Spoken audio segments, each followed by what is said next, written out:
A Hunter in Teyvat, Chapter 104, Fan Fiction, by Azazyel. EI was obviously a mental mess now, so we gave her and Makoto a bit of space with Ye, Shenhe, and myself going to another room to leave the two electro goddesses. Well.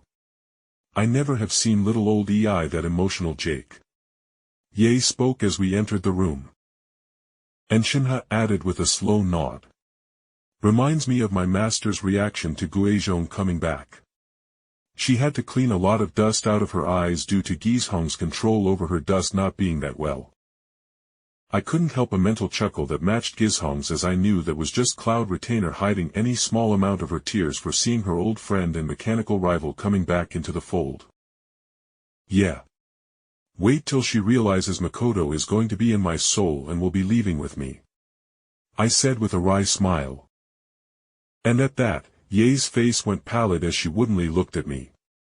Wait. When are you leaving? Why would you leave? I mean, you are literally just below the Raiden Shogun in power here in Inazuma, she demanded with her face showing how stressed she was.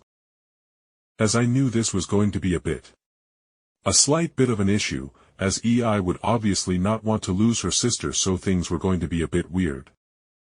I shrugged and said, I was hoping she could put Makoto's soul in her spear, seeing as EI put her own soul inside Makoto's sword. Ye gave me a long look before she stated bluntly, Jake, if that was so easy, why hasn't the Adepti put Ghuizhong's soul inside their own contraption or puppet? And I was reminded that despite them having resurrected Chi-Chi back in the Archon War and all those events, even with all that, the Adepti and Rex Lapix/Zhongli didn't go for such a path, which meant that they simply couldn't, as I knew that if they had the chance to help Ghuizhong on their own they would have done so.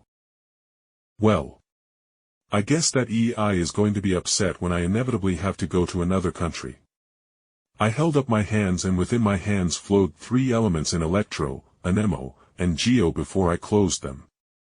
I made it perfectly clear to EI and everyone else that I wanted her help in getting strong, and then I would naturally continue on my journey with Lumen and others. I did miss Lumen a good bit, honestly. It had been weeks since I had seen my blonde-haired golden-eyed lover, and I missed her sassy loving attitude. Shenhe helpfully added, I will be following you as well. I gave her an amused smile as I said, Yes, Shenhe, I know you will come with me as well. I looked back to Ye, who was pinching the bridge of her nose as she groaned aloud. Ugh.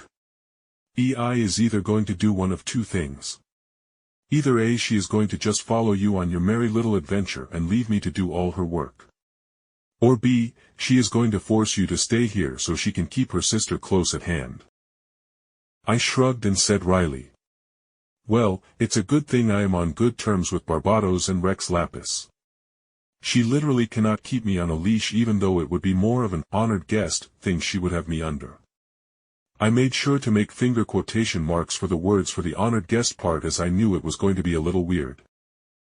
But all this guessing and getting anxious about EI's reaction was worthless, as Makoto could stick around in her spirit form for a good while and I could literally flee before EI went after me. Back in the long meeting room in an inverse of that horrible fated day during the purge of Kenria, Makoto was holding EI's head in her lap with her fingers gently passing through her sister's purple hair. How did he? EI whispered thickly in confusion. And Makoto sighed as she gently patted her sister's head as she spoke. I hid a wisp of my soul and will under the Narukami shrine. When I left for Kenria I knew that would be the day I died. So I left a shard of my soul and will behind, so that way in time I could console you. Makoto gave her sister a sad look as she tucked loose hair behind her sister's fair ear as she whispered, EI, what are you doing to Inazuma? A civil war that we are on the losing end of and are in the wrong for, to begin with. A hunt to collect visions that are driving the best and brightest people of Inazuma into insanity. EI was silent for a moment until she slowly extracted herself from her sister's arms, and there was no elegance as she sat down in the traditional style on her folded legs. No, her eyes were downturned with shame and just defeat as she said, Makoto, I honestly just kinda gave up. All our friends are from our generation, so many of our own people died along with several islands being lost.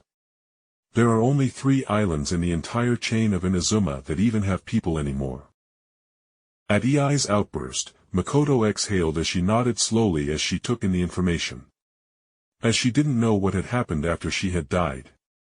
Seeing as this form here was just that soul shard that she left behind and was now being nurtured by Jake's odd soul energy. There was a long moment of silence before Ei looked up to her sister and said almost desperately. You don't hate me, do you? A harsh cracking noise rang out with Ei's stunned face turned slightly to the side as Makoto shook her hand slightly from slapping some sense into her sister, and then Makoto took a deep breath and said flatly. I am disappointed in how you have handled your grief, Ei. But I understand, I likely would have suffered my own mental collapse should you have died, as we are twins born of the same lightning bolt after all. Makoto then leaned forward and gave her sister a tight hug as she whispered into her ear. I love you, Ei. Nothing will ever change that. Now tell me dash. Makoto stopped speaking as Ei staggered as Makoto's hands turned misty and broke apart. Well, this is unfortunate, I need to return to Jake's soul. Lest my soul completely collapse, I will speak to you again, Ei. She said quickly, and then her form collapsed into white shards of light with Ei holding a hand up to Makoto as though to capture her essence to prevent her from leaving, but her hands couldn't catch the essence of a soul.